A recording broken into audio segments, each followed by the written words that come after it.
অহা 6 মে তাৰিখে অসমত ৫১,৩৯৭টা চাকৰি ফলাফল নিৰ্ধাৰণৰ আমি দিন নিৰ্ধাৰণ কৰিছোঁ। 6 মে তাৰিখে ৫১,৩৯৭টা নিযুক্তিৰ ফলাফল ঘোষণা কৰা হ'ব। ইয়াৰ ভিতৰত তৃতীয় আৰু চতুৰ্থ শ্ৰেণীৰ টোটেল তৃতীয় শ্ৰেণীৰ 11,৩৪৬টা হ'ব, যাৰ ৰিটেন অৰেল স্কিল চব হৈ গৈছে, যাক আছাম ডাইৰেক্ট ৰিক্ৰুটমেণ্ট বুলি কোৱা হয়। চতুৰ্থ শ্ৰেণীৰ 14,281টা। এই পদকেইটাৰ ফলাফল 6 মে তাৰিখে ঘোষণা কৰা হ'ব। সমান্তৰালভাৱে ৰাজ্যৰ আৰক্ষী আৰু বন বিভাগত চলি থকা নিযুক্তিৰ 5,730টা পৰীক্ষাৰ ফলাফল পদৰ ফলাফলো 6 মে তাৰিখে ঘোষণা কৰা হ'ব। স্বাস্থ্য বিভাগতো চলি থকা বিভিন্ন পৰীক্ষাৰ ফলাফল তৃতীয় চতুৰ্থ লখিমপুৰ মেডিকেল কলেজ আদি সকলো সামগ্ৰী 5,799টা পদৰ ফলাফলো 6 মে তাৰিখে ঘোষণা কৰা হ'ব।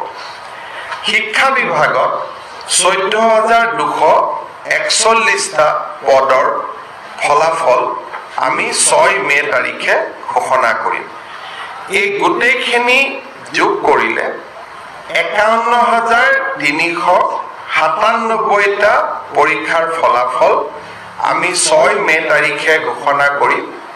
10 মেৰ পৰা 20 মেৰ ভিতৰত কোনোবা এটা উপযুক্ত দিনত আমি গুৱাহাটীত ৰাজহুৱা সভাৰ জৰিয়তে খানাপাৰা ফিল্ডতে হওক বা সৰু সজাই ষ্টেডিয়ামতে হওক এই নিযুক্তি পত্ৰসমূহ আমি বিতৰণ কৰিম।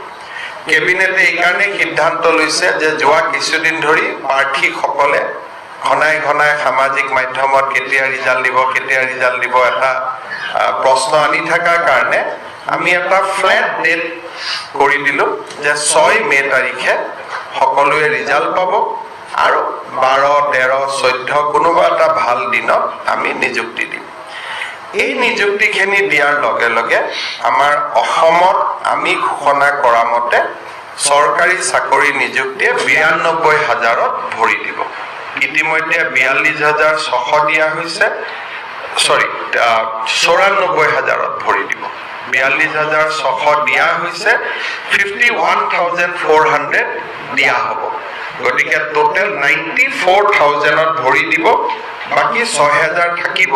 সেই 6,000ৰো নিযুক্তি প্ৰক্ৰিয়া আমি জুন মাহৰ পৰা আৰম্ভ কৰি দিম, যাতে সেই 6,000ৰো আমি দিব পাৰোঁ। কিন্তু মোক বিভিন্ন বিভাগে কোৱা মতে আৰু 1,000 মান পদত পৰীক্ষা হৈ আছে, আৰু ফলাফল দিলে হয়তো আমি ইয়াক 95,000লৈকেও লৈ যাব পাৰিম। আমি অলপ চেষ্টা কৰিম।